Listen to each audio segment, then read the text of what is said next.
Everyone, welcome to Swarna traditional life. ఇవాళ special ఏంటంటే మనం బయట కూల్ డ్రింక్ షాపుల్లో చాలా ఇష్టంగా తాగే సుగంధ కటోరా షర్బత్. ఈ కటోరా అనేది మనకి వేసవికాలంలో శరీర వేడిని బాగా తగ్గిస్తుంది. కటోరా మనకి బాదం చెట్టు తుమ్మ జిగురు నుంచి వస్తుంది. సుగంధ కటోరా షర్బత్ తయారు చేసుకునే విధానం: ముందుగా ఒక బౌల్ తీసుకుని దాంట్లో 2 స్పూన్ల సబ్జా గింజలు వేసుకోవాలి. సబ్జా గింజలు ములిగేంత వరకు వాటర్ వేసుకుని అవి మనకి నానడానికి 5 to 10 minutes టైం పడుతుంది.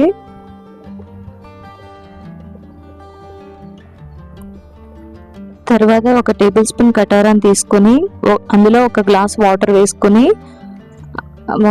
తర్వాత అది మనకి నానడానికి 4 to 5 hours టైం పడుతుంది. ఈ కటోరా అనేది మనకి వేసవికాలంలో ఒక అమృతం లాంటిది.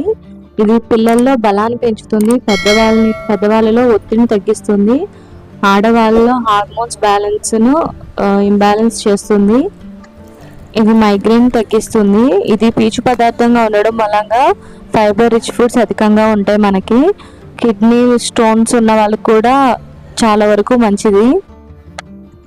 అది మనకి 4 to 5 hours నానిన తర్వాత కటోరా అన్నది కస్టర్డ్ ఐస్ లా వస్తుంది. మనకి ముందుగా మనం ఒక గ్లాస్లో 1 స్పూన్ కటోరా వేసుకోవాలి. తర్వాత ముందుగా నానబెట్టుకున్న సబ్జా గింజలు 1 స్పూన్ వేసుకోవాలి.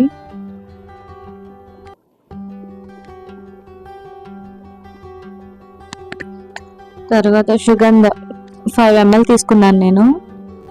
కటోరా అనేది మనకి బయట సూపర్ మార్కెట్లో దొరుకుతుంది. తర్వాత షిల్డ్ సోడాను వేసుకోండి. ఈ సోడా బదులు మనం వాటర్ కూడా తీసుకోవచ్చు. తర్వాత 1 టేబుల్ స్పూన్ నిమ్మరసం తీసుకున్నాను. ఒకసారి అన్నీ కలుపుకొని వెంటనే సర్వ్ చేసుకుంటే కూల్గా ఉండే సుగంధ కటోరా షర్బత్ తయారైపోయింది. సరేనండి, మీరు కూడా తయారు చేసుకుని ఎలా ఉందో మా కామెంట్ బాక్స్లో కామెంట్ చేయండి. ఈ వీడియో కనుక మీకు నచ్చినట్లయితే లైక్ చేయండి, షేర్ చేయండి, సబ్స్క్రైబ్ చేయండి. Thank you for watching.